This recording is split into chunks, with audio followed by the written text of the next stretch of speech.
Oi, tudo bom? Vamos para o comentário do nosso tema 7.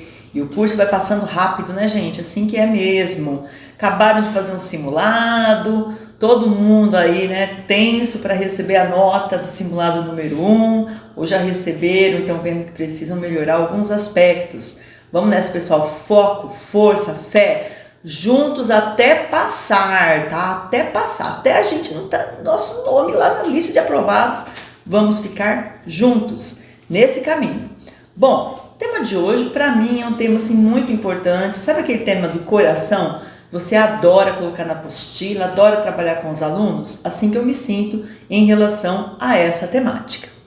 Do que nós vamos falar? Vamos falar sobre os esforços que toda a sociedade tem que ter com os cuidados à infância e adolescência no contexto brasileiro. Primeiro vamos analisar o que seria esse esforços de todos os setores. Que setores são esses, Su? Então, o setor público, o Estado, presidente da República, governadores, prefeitos, seus ministros, seus secretários, nossos senadores, nossos deputados, nossos vereadores, nossos presidentes de associações, nossos presidentes de associação de bairro, presidentes de associações mais variadas possíveis relacionadas às escolas, às igrejas. Isso a gente chama de sociedade civil organizada e todos os seus grupos representativos. Isso é o setor público. E o setor privado? Empresas de mídia, aquelas empresas que lucram com atividades econômicas, mas que tem que ter também responsabilidade social. Então, se uma empresa faz um projeto, desenvolve um programa de contratação de menores de idade para trabalhar, para estagiar, para estar ali presente em seus quadros, ela tem que ter responsabilidade frente a esses menores. Se uma empresa privada, uma companhia aérea, permite, e tem que permitir, porque isso está na lei, né, que o menor viaje, ela tem que ter um cuidado com esse menor de idade que está ali sentado, lá de um adulto desconhecido, inclusive. Então, setores públicos, privados, seja esses privados, empresariais ou pessoais, eu, Suzana, como cidadã, você que está me assistindo, seus pais, seus parentes, amigos, todos nós, enquanto indivíduos, enquanto cidadãos brasileiros, temos que ter cuidado para com as crianças e adolescentes. Por quê? Porque são vulneráveis. São vulneráveis à nossa influência, à influência da mídia. Ano passado a gente trabalhou bem esse tema, os influenciadores digitais. Eles são vulneráveis, são pessoas que estão em construção. Você que está me assistindo e fala assim, eu sou menor e não sou vulnerável, você pode até julgar que não, mas o Estado, os especialistas julgam que sim. Você sim é vulnerável porque nem sempre você compreende as consequências das suas ações, as consequências daquilo que você escreve, por exemplo, numa rede social, tá bem? E tem consequências, existem consequências. Então, o tema está girando em torno disso, todos os setores.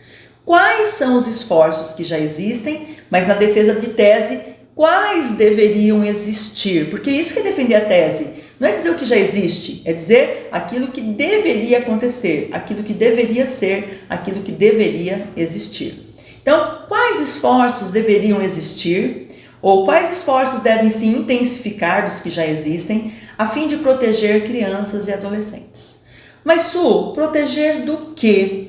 Proteger do abandono, proteger da falta de vacinas, proteger da falta de médicos nos postos de saúde, proteger de escolas em que muitas vezes coordenadores e professores sabem que uma determinada criança sofre bullying e não fazem nada por isso, proteger muitas vezes de pais que são violentos, de pais que deixam a criança desprotegida, às vezes com fome, às vezes com sede, às vezes com comida, com um belo apartamento, mas sem o amparo emocional da família, sem o amparo intelectual da família. É disso que nossas crianças têm que ser protegidas. Então, é para mim um tema muito importante, porque diz respeito a uma parcela grande da população e que nem sempre nós temos um olhar para essa parcela, porque é uma parcela ainda improdutiva. Geralmente são pessoas que não trabalham,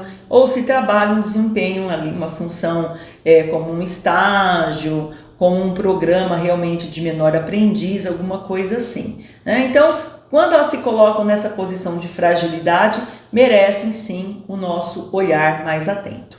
Para vocês falarem sobre esse tema, eu separei aí para vocês 5 textos de apoio, para vocês mais ou menos se guiarem.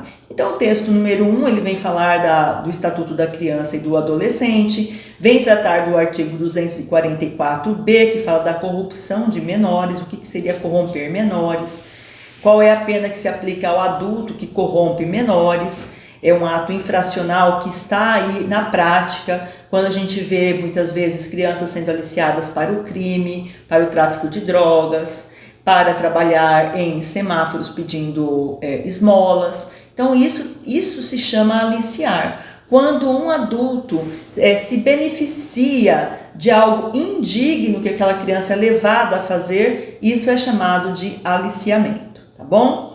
No texto número 2, nós temos aí o Felipe Neto, que foi acusado, né, de corromper menores, e ele diz que não, é perseguição política, e vocês que vão fazer a sua análise, né, lendo os textos a respeito.